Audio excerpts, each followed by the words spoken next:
Social media आपको लगता है कि एक खतरा भी है?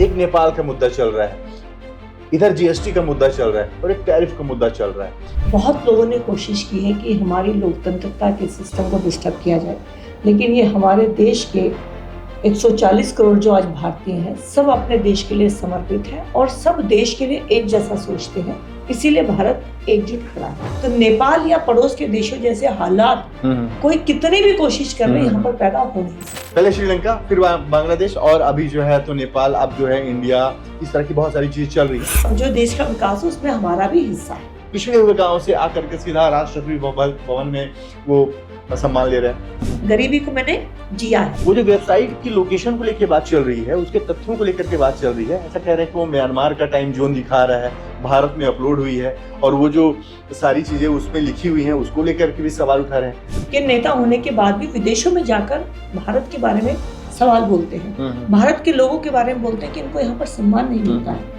तो ये सब बातें देश को कमजोर करती हैं। तो एक सवाल मेरा जो था उसका आंसर नहीं है, मैं एक बार उसको रिपीट करना चाह रहा हूँ। ये विदेश की कुछ ताकत है जो भारत को लेकर लगातार गलत प्रचार और इस तरह के काम करते हैं। तो अगर वहाँ पर कोई गड़बड़ हो रही थी तो उनकी पार्टी के लोगों ने वहीं पर क्यों नहीं बताया?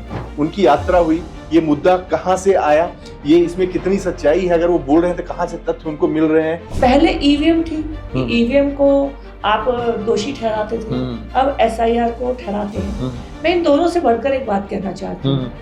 उपराष्ट्रपति जी का चुनाव हुआ, छोटी सी वोटर लिस्ट थी और बैलेट पेपर था। तो जब आप वहां पर रक्षा नहीं कर पाए तो अब आप कौन सी ईवीएम को दोषी ठहराएंगे और कौन सी वोटर लिस्ट को ठहराएंगे? हमारे देश के दो ऐसे संस्थान जो हर किसी के हृदय में बिल्कुल जो फेथ वाली जो भावना वहां लेकर के रहते हैं, इनका इस तरह से सामने खड़े होकर के एक दूसरे से सवाल करना एक हेल्दी है। तो इसलिए ये बात सब पूरी भारत को समझनी होगी कि एसआईआर अभी बिहार में हुआ था, लेकिन पूरे देश में अभी जनगणना होनी है, एसआईआर होना है, क्योंकि डेटा ही किसी देश की एसेट्स है। ये तो पूरे देश में हो।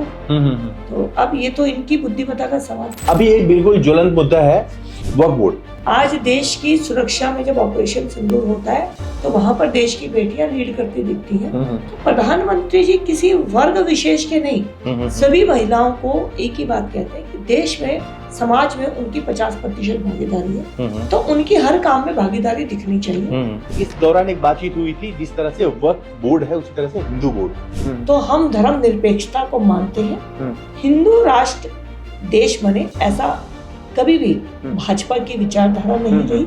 सिर्फ एक विचारधारा है कि सब लोग इसको सम्मान दृष्टि से इसको सम्मान दें और अपना माने। आपने वो ले लिया, तो फिर यहाँ कैसे बचता है वो लैंड जिसको आप बोलते हैं कि हमारे पूर्वजों ने दान किया था? वो कैसे दान हुआ? देश की वक्फ प्रॉपर्टीज का जो असली मकसद था कि उससे मुस्लिम समाज के गरीब तबके का, महिलाओं का, बच्चों का शिक्षा में, स्वास्थ्य में लाभ मिले, वो नहीं हो पा रहा था। लोगों ने इस तरह से दे दिया कि अगर आपके घर में फ्रिज, टीवी, कूलर था, वो बह गया तो आपको मिल जाएगा। सरकार के फंड में बहुत पैसा आता होगा, लेकिन कभी ऐसा सुनने देखने को नहीं मिला कि सरकार ने इस क्षेत्र के इतने लोगों को, इतनी लोगों को फ्रिज बांट दी, टीवी बांट दी, जानवर बांट दिए, गाड़ियां बांट दी। क्या ऐसा कुछ बनाया जाएगा भविष्य में? ऐसा कुछ हो सकता है? सरकार से हम इतनी उम्मीद कर सकते हैं कि सरकार इकोनॉमी को मदद करे, लोगों की पर्सनल मदद सरकार उनके घर के सामान में नहीं कर सकती, इंफ्रास्ट्रक्चर में कर सकती। टैरिफ से क्या वास्तव में अपने देश को नुकसान है? कितना नुकसान हो, किस सेक्टर में कहाँ नुकसान हो जाएगा? टैरिफ की समस्या जो अचानक आई है, डेफिनेटली चैलेंज होता है अचानक किसी समस्या का आना, लेकिन ये भारत की एक सक्षमता है, कुशलता है, भारत के लोगों की अपने देश के प्रति आस्था है, लीडरशिप की डायरेक्शन है कि हम चुनौती में अवसर ढूंढ लेते हैं। तो ये जो अमेरिका का टैरिफ है, ये शायद आज हमारे लिए चैलेंज है, लेकिन आने वाले 2047 के सपने को पूरा करने में मुझे लगता है यही सबसे बड़ा रामबाण होगा।